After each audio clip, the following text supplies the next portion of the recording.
There is something strange happening in California.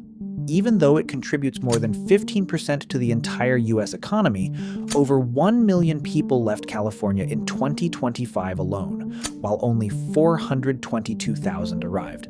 The math is brutal. A recent survey revealed that almost 60% of Californians have considered leaving the state.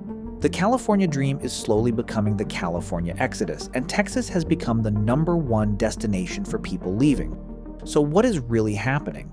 Why are people leaving the state that seems to have everything? Today we are diving deep into the California exodus and the real reasons behind one of the biggest population shifts in modern American history. Let me show you something that perfectly captures the California problem. This house costs $859,000. Take a good look at it. Around 1,200 square feet, a modest single-family home in an average neighborhood. Now compare that with this in Texas. Around $450,000 gets you 2,400 square feet, double the size, nearly half the price. California's median home price is around $785,000. The median household income is $96,334. Even families making six figures are getting priced out of homeownership. People are working longer, saving harder, and still cannot afford the California dream. For perspective, even New York has a median home price of around $571,000 with a median household income of $84,579. Somehow, buying in New York is more affordable than California. Let that sink in. But maybe you are thinking, I'll just rent instead. Here is the reality. California's average rent across all property types is about $2,795 a month. That is roughly 40% higher than the national average. Median rent sits close to $2,000. And here's the painful part. A large percentage of California renters spend more than half their income just on housing. Then, 2020 happened, and everything changed. The pandemic completely reshaped life. Unemployment in California hit levels not seen since the Great Depression. Around 22.9 million unemployment claims were filed, and $153 billion was paid out in benefits. Lives were completely turned upside down. But something else also emerged during that time: the work-from-home revolution.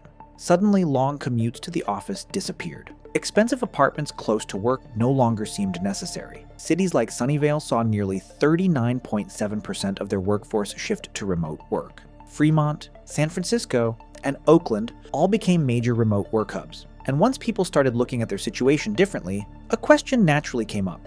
Why am I paying this much money to live here when I can work from anywhere? Consider this. Palmdale has an average commute time of 45.5 minutes. Hesperia averages 42.1 minutes. That is hours of life lost in traffic every single day. And it is not only housing costs causing problems. California's gas prices average around $4.60 per gallon, while states like Mississippi and Tennessee remain below $3. The national average is about $3.04. Even New York is only around $3.15. A 2025 study found that a single adult now needs roughly $119,475 per year just to live comfortably in California. In Texas, that number drops closer to $90,000 for a similar quality of life.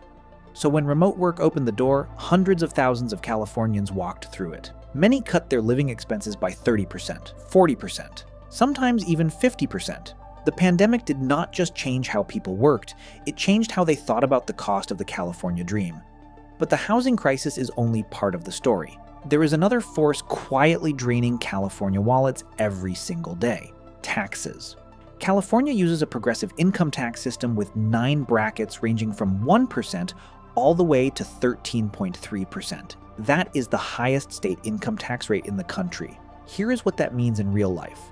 If you earn $100,000 a year, more than $5,000 of that can go directly to state income taxes. That is $5,000 that never even reaches your bank account. Now compare that with Texas. State income tax, 0. Nothing on wages, nothing on retirement income, nothing on investment income. Texas is one of the few states that simply does not tax personal income. Same job, same salary. Completely different take-home pay, especially for higher earners. The difference becomes massive once you reach that 12.3% top rate. And income tax is only the beginning. California's statewide sales tax is already 7.25%, the highest base sales tax rate in America. But it does not stop there. Local cities and counties add district taxes on top of that. In some places, people are paying 10.25% or more in sales tax. Buy a $1,000 laptop, and over $100 goes straight to the government.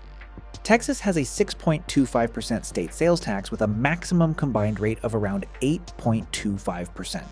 That same laptop would cost noticeably less in taxes. And this is not only about major purchases. Every tank of gas, every meal at a restaurant, every pair of shoes, California's higher taxes quietly make daily life more expensive. Even electricity tells the same story. Residential electricity costs in California are around 31 cents per kilowatt hour. In Texas, it is nearly half that. Run your air conditioner during summer, charge your electric car, power your home office. All those extra pennies quickly become hundreds or even thousands of dollars every year. Add it all together, higher income taxes, higher sales taxes, higher gas prices, and higher utility bills. California families are feeling pressure from every direction, and it is not just one giant expense causing people to leave. It is thousands of smaller expenses slowly draining their finances month after month, year after year. When people look across state lines and realize how much further their money could go somewhere else, the decision starts becoming easier. But there is more to this than economics alone. California built its reputation on opportunity. Tech giants, entertainment empires, and world-changing startups. This was supposed to be the place where careers were built and fortunes were made. But something has changed in the job market, and the numbers tell a difficult story. In December 2024, California added around 180,500 jobs, bringing total employment to roughly 18.13 million, a growth rate of about 1%. That sounds decent until you compare it with Texas, which added 284,200 new jobs in the same period, nearly 60% more than California. Florida added 147,900 jobs. Even with California's huge population advantage, it is being outpaced. And here is the bigger problem.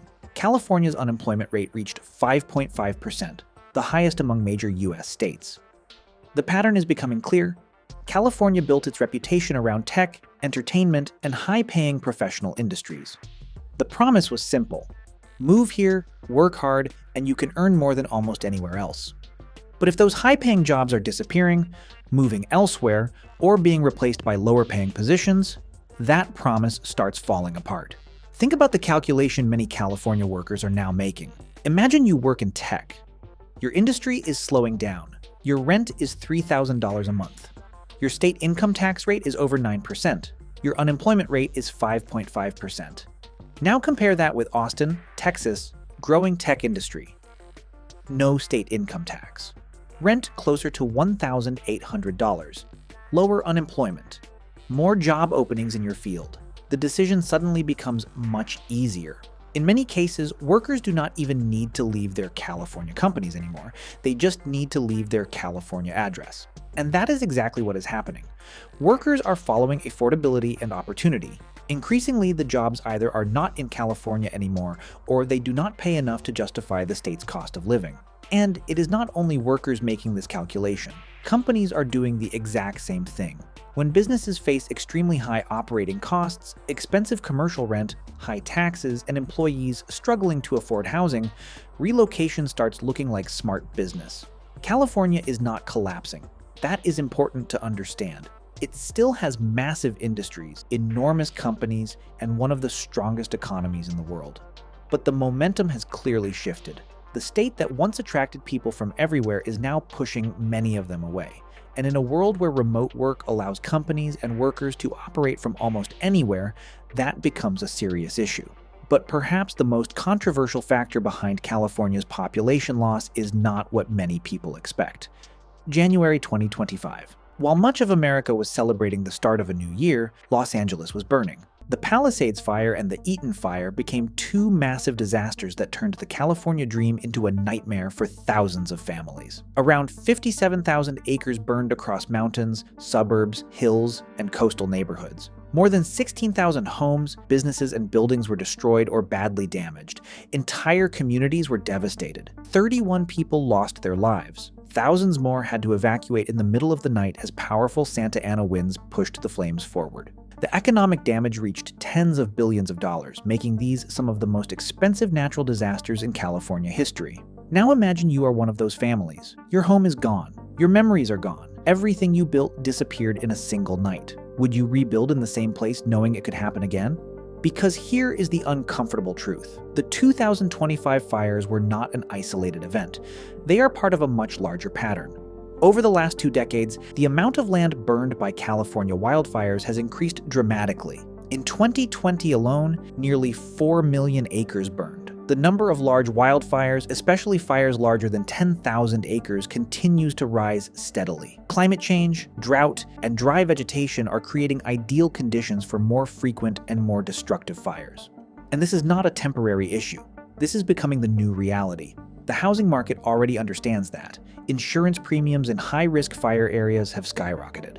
Some insurance companies have stopped offering coverage in parts of California completely. So now people are not only dealing with wildfire risks and trauma, they are also paying significantly more money just to live in those areas. Higher insurance costs, higher property risks, constant uncertainty about whether your home could survive the next wildfire season.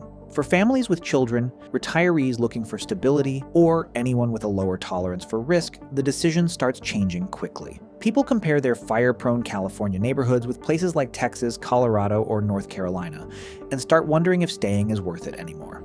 After the 2025 fires, many families made that choice.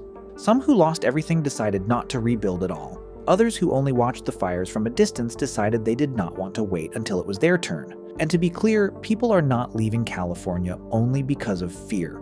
Housing costs, taxes, and jobs are still the biggest reasons overall, but the fires make the risks impossible to ignore. California has always asked residents to pay a premium for paradise. But when paradise catches fire every year, when insurance companies start leaving and rebuilding costs more than starting over somewhere else, that premium begins to feel too expensive. And this leads to another major issue. It is not only residents leaving California, companies are leaving too, and when companies move away, they take jobs, tax revenue, and economic momentum with them.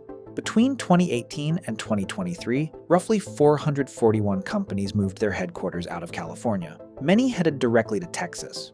These were not small, struggling businesses. Companies like Oracle, Tesla, Hewlett-Packard Enterprise, and Charles Schwab all made similar decisions. The reasons are now familiar. High commercial rent, expensive labor markets, employees unable to afford housing, regulations that increase operating costs. Large global corporations may still maintain offices or research centers in California, but for mid-sized firms and startups, moving can mean the difference between surviving and barely staying alive. And this creates a dangerous cycle. When companies leave, jobs leave too. When jobs disappear, more people begin thinking about moving away. When residents leave, the tax base shrinks, making it even harder for the state to solve the problems causing people to leave in the first place. So where are people going?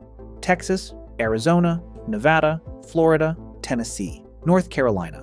According to moving industry data, these states dominated inbound migration between 2023 and 2024. Cities like Austin, Dallas, Fort Worth, Tampa, Orlando, Phoenix, and Nashville are growing rapidly. These are not tiny towns anymore. They are major metro areas with growing economies, expanding infrastructure, and strong job markets. But most importantly, they offer things California increasingly struggles to provide: more space, lower taxes, lower housing costs, larger homes, business-friendly environments, less regulation. Many also avoid California's wildfire risks and severe drought conditions. In many of these cities, families can enjoy a similar quality of life while spending 30% to 40% less than they would in Los Angeles or San Francisco. And once this migration starts, it creates momentum of its own. Companies move first, jobs follow, workers follow the jobs. Local economies expand, more businesses take notice. The cycle continues repeating itself. California still remains an economic giant. Silicon Valley is still powerful. Hollywood is still influential. Its universities and innovation ecosystem remain world-class. But when hundreds of companies leave within just a few years, while migration data consistently shows people moving out, it stops looking like a temporary trend. This is something bigger. Every company that relocates makes the next move easier for another company. Every family that leaves tells friends how much money they are saving. Every success story coming out of Austin, Phoenix, or Nashville makes more Californians question whether paying such a massive premium is still worth it. The real question is no longer whether California can survive this exodus. California is still far too important economically for that. The real question is what California becomes if its biggest advantages, opportunity, innovation, career growth, and quality of life no longer justify the extremely high price people have to pay to stay there. Would you leave California for a lower cost of living? Or do you still believe the Golden State is worth every penny? Let me know your thoughts in the comments below, and make sure to subscribe for our next interesting video coming soon. This is Kyle, and you are watching Beyond Economy.